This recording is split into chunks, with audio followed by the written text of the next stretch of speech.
How to find your deleted post on Facebook Recycle Bin. Hey everyone, welcome back to the channel. If you are new here, don't forget to hit the subscribe button and turn on the notification bell to not miss any updates. So, to find the deleted photos on Facebook, first things first, open up a Facebook app and then go to the menu icon on the bottom right corner and then there tap on your three dots beside your edit profile option. There you'll see activity log. Tap on it and then here you'll see trash option.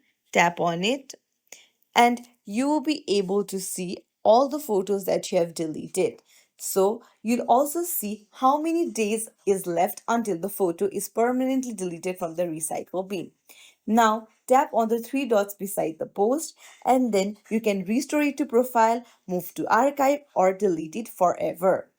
If you found this tutorial helpful, don't forget to like and subscribe to our channel for more helpful tips and tricks. Thank you for watching. See you in the next video, everyone.